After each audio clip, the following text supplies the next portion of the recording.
Hello friends, welcome back to my channel. So friends, in today's video we are going to revise the chapter Our Environment of class 10th of physics from NCERT.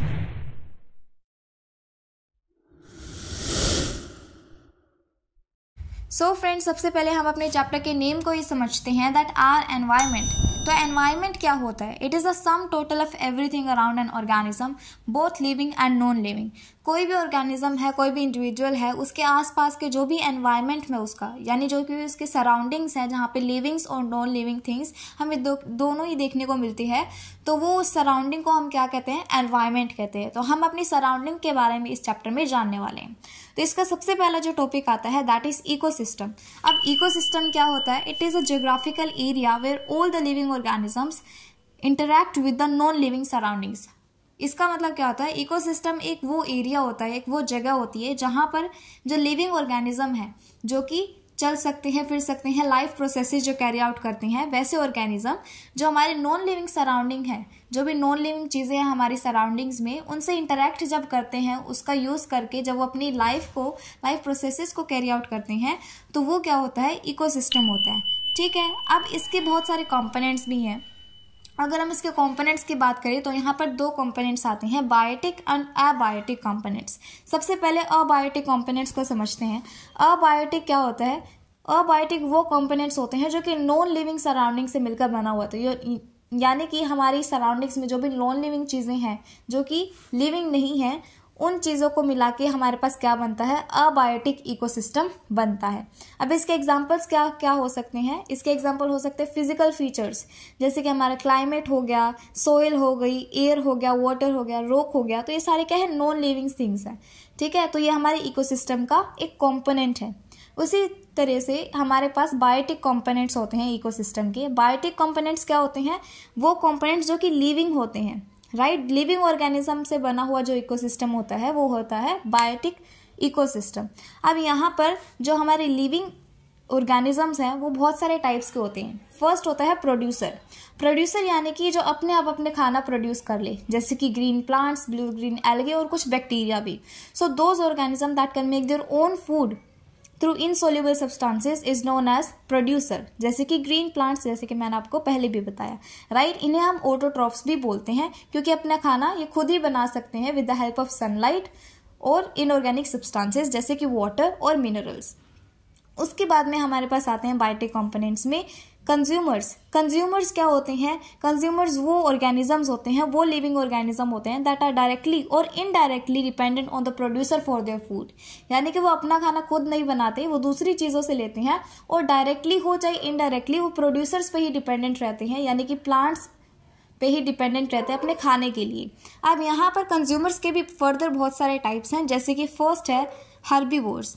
Herbivores वो consumers होती हैं जो कि सिर्फ plants based जो है अपनी diet रखती हैं, यानी कि सिर्फ प्लांट्स को ही खाते हैं, बाकी फ्लैश नहीं खाते, किसी दूसरे ऑर्गेनिज्म को नहीं खाते, सिर्फ प्लांट्स पर ही अपने डिपेंडेंट रहते हैं अपने खाने के लिए. इसके एग्जांपल हो गए जैसे कि काऊ, बफेलो जो कि सिर्फ घास ही खाती है. उसके बाद में नेक्स्ट आते हैं हमारे पास कार्निवोर्स. कार्निवोर्स होते हैं फ्लैश ईटिंग एनिमल्स जो कि सिर्फ फ्लैश ही खाते हैं, लोग ऑर्गेनिजम्स का मांस ही खाते हैं, राइट. इसके एग्जांपल्स हो गए जैसे कि टाइगर या फिर लायन. उसके बाद में नेक्स्ट हमारे पास आते हैं ओमनिवोर्स जो कि एक और टाइप के कंज्यूमर्स होते हैं. ओमनिवोर्स वो होते हैं जो कि प्लांट्स और एनिमल बेस्ड दोनों डाइट रखते हैं, यानी कि प्लांट्स को भी खा लेते हैं वो और एनिमल्स को भी खा लेते हैं, यानी कि फ्लैश और प्लांट्स दोनों ही खाते हैं, दोनों को ही कंज्यूम करते हैं. जैसे कि एग्जाम्पल हो गया बियर. बियर जो है वो दोनों ही प्लांट्स को भी खाता है और उसके साथ में एनिमल्स को भी वो खा लेता है. उसके बाद में लास्ट हमारे पास जो बायोटिक कंपोनेंट्स के एग्जांपल हैं, बायोटिक कंपोनेंट का जो पार्ट है दैट इज डीकम्पोजर्स. डीकम्पोजर्स भी हमारे एनवायरनमेंट के लिए बहुत ज़्यादा ज़रूरी होते हैं, बिकॉज डीकम्पोजर्स क्या होते हैं? वो माइक्रो ऑर्गेनिजम्स होते हैं जो कि हमारे डेड रिमेन्स को और वेस्ट प्रोडक्ट्स को ब्रेक डाउन कर देते हैं, यानी कि उनको जो भी कॉम्प्लेक्स ऑर्गेनिक सब्सटेंसेस होते हैं हमारे एनवायरनमेंट में, उनको सिंपल इनऑर्गेनिक सब्सटेंसेस में कन्वर्ट कर देते हैं, डीकम्पोज कर देते हैं. और इसके बाद में यही इनऑर्गेनिक सब्सटेंस प्लांट यूज़ करते हैं, जिसके वजह से वो क्या करते हैं? अपने फूड को दोबारा से प्रोड्यूस करते हैं और इस तरीके से ये साइकिल चलती रहती है. सो डीकम्पोजर्स का होना भी बहुत ज़्यादा ज़रूरी है. ठीक है. अब नेक्स्ट हमारे पास आते हैं टाइप्स ऑफ इकोसिस्टम. अभी हमने समझे थे components of ecosystem that were biotic and abiotic. अब इकोसिस्टम के टाइप्स कौन से होते हैं? इसके भी 2 ही टाइप्स होते हैं, that is natural and artificial. सबसे पहले नेचुरल इकोसिस्टम की बात करते हैं। नेचुरल इकोसिस्टम का नाम सुनते ही हमारे दिमाग में क्या आता है, जो फॉर्म्स नेचुरली, यानी कि अपने आप ही नेचुरली वो हमारे जो है हमारे एनवायरनमेंट में, हमारे अर्थ पे पहले से ही प्रेजेंट था, तो वो होता है नेचुरल इकोसिस्टम। ये जो है इंडिपेंडेंटली रन करता है और इसमें कोई भी ह्यूमन इंटरफेरेंस नहीं चाहिए होता है, ना ही ह्यूमन इसमें किसी प्रकार की मेंटेनेंस करता है। ये अपने आप ही क्या है, इंडिपेंडेंटली रन करते हैं। इन्हें ह्यूमन की जो है मेंटेनेंस के लिए या फिर कोई भी दूसरे काम के लिए इन्हें ज़रूरत नहीं पड़ती, इसीलिए क्या है, ये नेचुरल इकोसिस्टम है।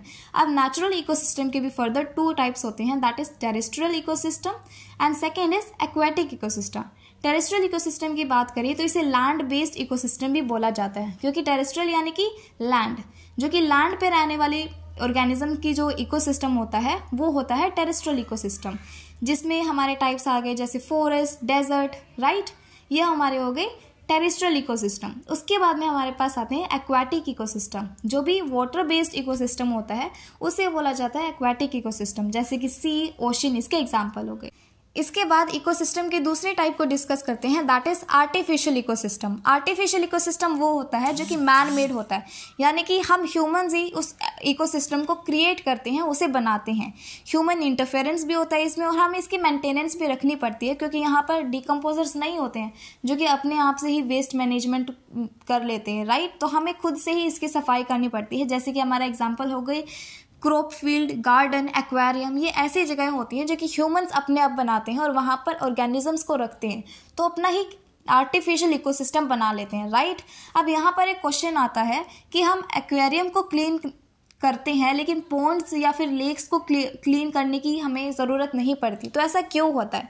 तो इसका रीज़न ये होता है कि जो हमारे पॉन्ड्स और लेक्स होते हैं ये नेचुरल इकोसिस्टम होते हैं, इसके वजह से यहाँ पर डीकम्पोजर्स ऑलरेडी प्रेजेंट होते हैं। तो ये डीकम्पोजर जो हैं, जो भी हम उनका वेस्ट प्रोड्यूस होता है उसको डीकम्पोज कर देते हैं, इनऑर्गेनिक सब्सटेंसेस में कन्वर्ट कर देते हैं, जिसकी वजह से उन्हें सफाई करने की ज़रूरत नहीं पड़ती है। लेकिन जो एक्वेरियम है वो एक मैन मेड आर्टिफिशियल इकोसिस्टम है, इसीलिए हमें उसकी सफाई करनी पड़ती है थोड़े थोड़े दिनों में, ठीक है। उसके बाद में नेक्स्ट हमारे पास टॉपिक आता है food chain and food web. सबसे पहले डिस्कस करते हैं फूड चेन क्या होता है। So food chain is a sequence of living organisms in which one organism consumes the another for energy. यानी कि फूड चेन में बहुत सारे ऑर्गेनिजम्स होते हैं जो कि सिक्वेंशियल ऑर्डर में लगे हुए होते हैं, जहाँ पर एक ऑर्गेनिज्म जो है दूसरे ऑर्गेनिज्म को एनर्जी रिक्वायरमेंट्स के लिए खा लेता है, राइट, उसको कंज्यूम कर लेता है। ये जो है सिर्फ लिविंग ऑर्गेनिजम्स में ही देखी जाती है, फूड चेन्स सिर्फ लिविंग ऑर्गेनिज्म से ही बनी होती है, क्योंकि ऑब्वियस सी बात है लिविंग ऑर्गेनिजम्स ही को ही एनर्जी चाहिए होती है, दूसरे को खाते हैं इसीलिए अपने एनर्जी रिक्वायरमेंट्स को पूरा करने के लिए। और जो भी ऑर्गेनिजम्स फूड चेन का पार्ट होते हैं उनका एक अलग ही ट्रॉफिक लेवल होता है। अब ट्रॉफिक लेवल क्या होता है, ये एक्चुअली में ये बताता है कि आपका जो भी ऑर्गेनिज्म है वो कौन से लेवल पे लाइक करता है, या क्या वो प्राइमरी कंज्यूमर है, सेकेंडरी कंज्यूमर है, या फिर टर्शरी कंज्यूमर है। यानी कि हमारे फूड चेन्स में भी बहुत सारी ट्रॉफिक लेवल्स होती हैं, जिसमें सबसे पहले प्लांट्स आते हैं, उसके बाद में प्राइमरी कंज्यूमर्स जो कि हर्बीवोर्स होते हैं, उसके बाद में secondary consumers carnivores, tertiary consumers super carnivores, उसके बाद में आते हैं क्वाटरनरी कंज्यूमर्स। तो इस तरीके से हमारे पास आप यहाँ पर देख सकते हैं कि किस तरीके से बहुत सारी ट्रॉफिक लेवल हमारे पास बनी हुई होती हैं। तो यही होते हैं हमारे पास ट्रॉफिक लेवल्स। अब नेक्स्ट हमारे पास टॉपिक आता है फूड वेब्स। अब फूड वेब्स क्या होती है, ये फूड चेन्स का ही इंटरलिंक्ड नेटवर्क होता है। Network of interlinked food chains is known as a food web. जब बहुत सारी फूड चेन्स एक साथ मिलती हैं तो उसे फूड वेब बना लेते हैं।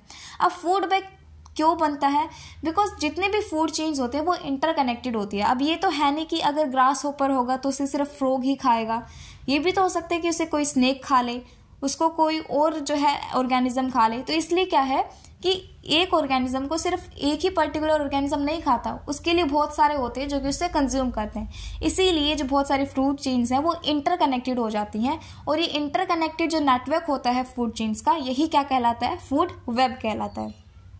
उसके बाद में इकोसिस्टम में फ्लो ऑफ एनर्जी कैसे होता है, यानी कि एनर्जी एक ऑर्गेनिज्म से दूसरे ऑर्गेनिज्म में ट्रांसफर कैसे होती है ये समझते हैं। हमने ये तो देख ही लिया कि हर एक ऑर्गेनिज्म जो है दूसरे ऑर्गेनिज्म को खाता है ताकि वो अपनी एनर्जी रिक्वायरमेंट्स को मीट कर पाए।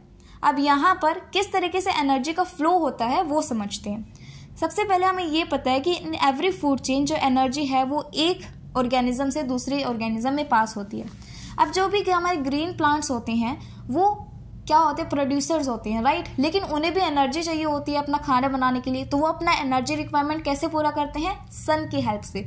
जो भी सनलाइट उनके पास पड़ती है उसमें से 1% जो भी सनलाइट होती है वो उसे यूज़ करते हैं अपना खाना बनाने के लिए।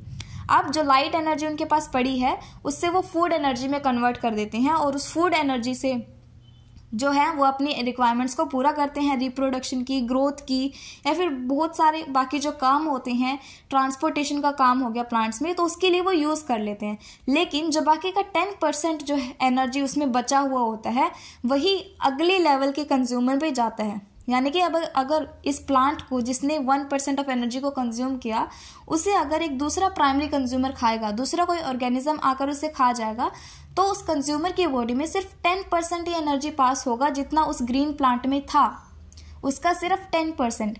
ऐसा क्यों है? क्योंकि जो प्लांट है वो अपनी भी तो बहुत सारी लाइफ प्रोसेसेस को कैरी आउट करने के लिए उसका यूज़ करेगा उस एनर्जी का, तो इसीलिए सिर्फ 10% ही जो है वो अगली ट्रॉफिक लेवल में पास होती है। इसीलिए क्या है कि 10% जो वो एक एवरेज वैल्यू होती है जिसमें ऑर्गेनिक मैटर जो है वो एक स्टेप से दूसरे स्टेप में अलग अलग लेवल्स ऑफ कंज्यूमर्स में पहुंचता है, क्योंकि बहुत ही कम एनर्जी जो है वो बच जाती है बहुत जैसे जैसे आगे आगे लेवल बढ़ती जाती है। इसीलिए सिर्फ 4 to 5 लेवल्स ही होती हैं एक फूड चेन में, है ना। ट्रॉफिक लेवल सिर्फ 4 to 5 लेवल्स तक होती है, क्योंकि अगर इससे ज़्यादा होगी तो जो लास्ट वाला जो कंज्यूमर होगा उसके पास तो कोई एनर्जी ही नहीं पहुंचेगी, तो इसको तो कोई फ़ायदा ही नहीं होगा अगर वो खाए भी का। तो इसीलिए क्या है कि यहाँ पर सिर्फ 4 to 5 लेवल्स ही होती हैं हर किसी फूड चेन्स की। उसके बाद में नेक्स्ट टॉपिक आता है बायोमैग्निफिकेशन। सो बायोमैग्निफिकेशन भी बहुत ज़्यादा इंपॉर्टेंट टॉपिक है, तो इसे भी अच्छे से समझते हैं। सो बायोमैग्निफिकेशन होता क्या है एक्चुअली में? So it is the increase in the concentration of harmful chemicals in organism as it move from one trophic level to the another. क्या होता है कि हमारे जो भी ट्रॉपिक लेवल्स होती हैं उसमें एनर्जी ट्रांसफ़र होती है, राइट। लेकिन एनर्जी क्या होती है, कम होती जाती है, क्योंकि एक ऑर्गेनिज्म से दूसरे ऑर्गेनिज्म तक सिर्फ 10% ऑफ एनर्जी ही पास होती है, इसीलिए एनर्जी कम होती जाती है। लेकिन जो अमाउंट ऑफ हार्मफुल केमिकल्स हैं उसके अंदर, जो भी फर्टिलाइजर्स, पेस्टिसाइड जो कि फार्मर ने यूज़ किए थे या फिर किसी तरीके से हमारे इकोसिस्टम में इन्वॉल्व हो गए हैं, तो वो हर एक ट्रॉपिक लेवल के साथ साथ उनका कंसंट्रेशन बढ़ता जाता है। यानी कि अगर कोई भी हाईएस्ट ट्रॉपिक लेवल पे होगा तो उसके अंदर जो अमाउंट ऑफ हार्मफुल केमिकल्स होगा वो सबसे ज़्यादा होगा as compare to the organism on the first trophic level. इसको एक एग्जांपल से समझते हैं, एक एक्वेटिक फूड चेन का एग्जांपल लेते हैं।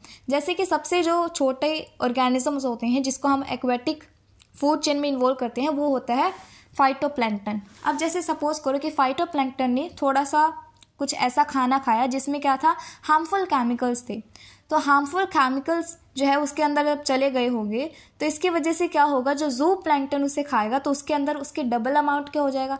क्यों? क्योंकि जू प्लैंक्टन सिर्फ एक ही फाइटोप्लैंक्टन को तो खाएगा नहीं, वो 2 से 3 या फिर बहुत सारे जो है अपनी लाइफ टाइम में खाएगा फाइटोप्लैंक्टन को। इसकी वजह से क्या होगा कि उसकी बॉडी में बहुत ज़्यादा कंसंट्रेशन हो जाएगा किसका, हार्मफुल केमिकल्स का। अब वो जो जू प्लैंक्टन है उसे कोई स्मॉल फिश खाएगी।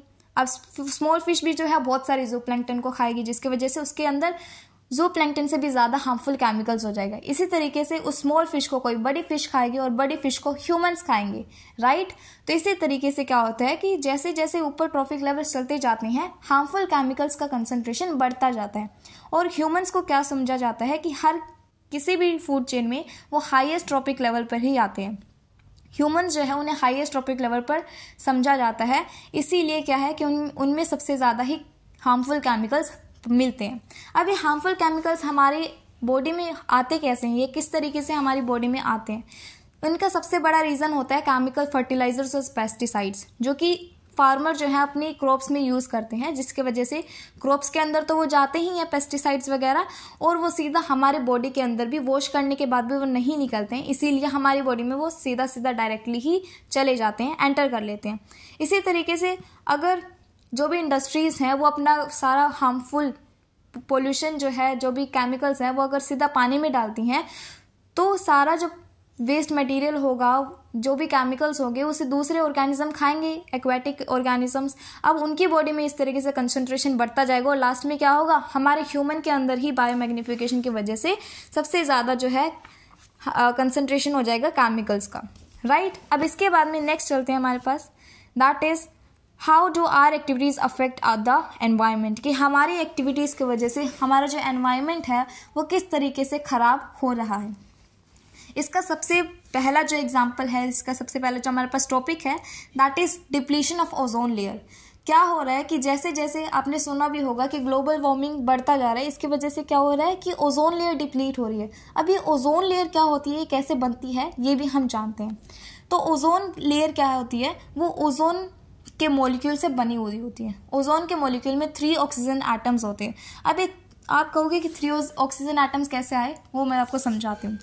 तो हमारी जो एटमॉस्फेयर होता है, हमारी जो लेयर्स होते हैं एटमॉस्फेयर की अर्थ पे, तो वहाँ पर क्या होता है कि जैसे जैसे सन की यूवी रेडिएशन उस पर बढ़ती हैं, तो हमारा जो मॉलिक्यूलर ऑक्सीजन होता है जो कि O2 होता है, यूवी रेडिएशन पड़ने पर वो 2 ऑक्सीजन एटम्स में स्प्लिट हो जाता है, फ्री ऑक्सीजन एटम्स में स्प्लिट हो जाता है।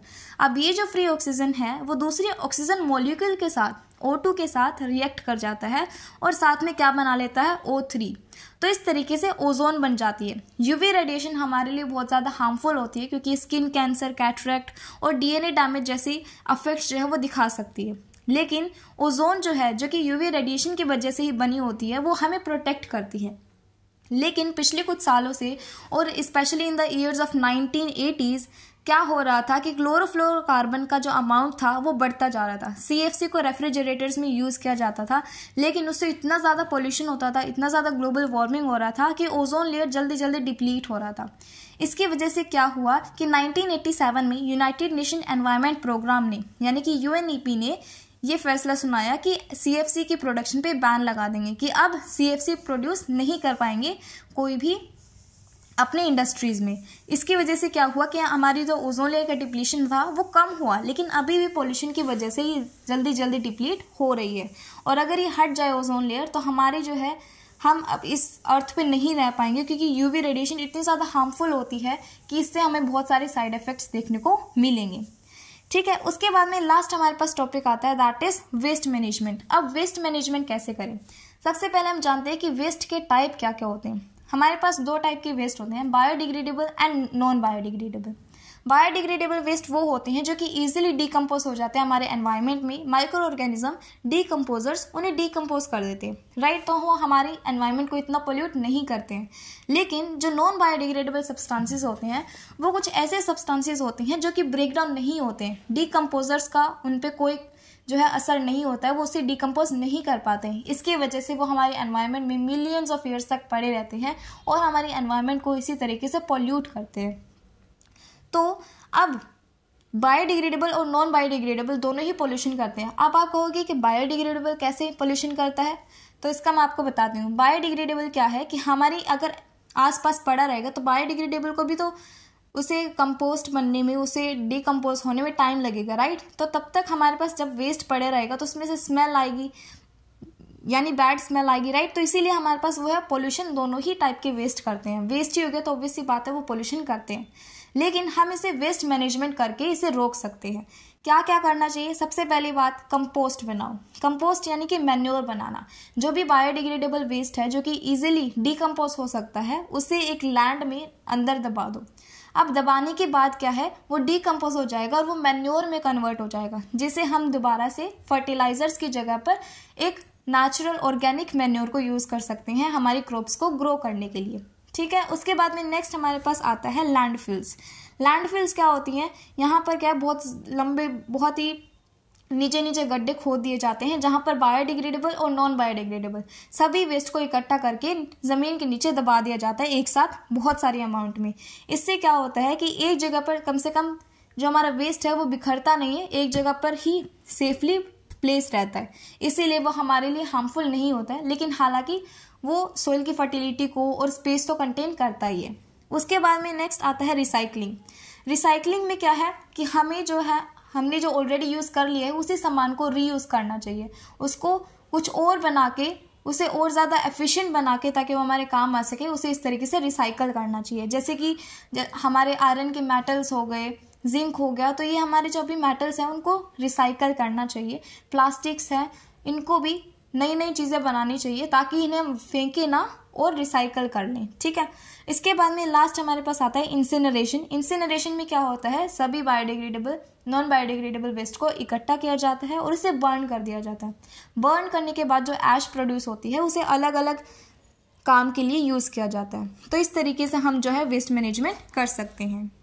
So friends, this was about today's video. I hope that this video was helpful for you। और हमने सिर्फ 20 मिनट्स में पूरा ही चैप्टर आर एनवायरनमेंट कंप्लीट कर लिया। अगर आपको कोई भी डाउट है तो आप कमेंट बॉक्स में नीचे जाकर कमेंट कर सकते हैं। मैं आपके डाउट को क्लियर करने की पूरी कोशिश करूंगी।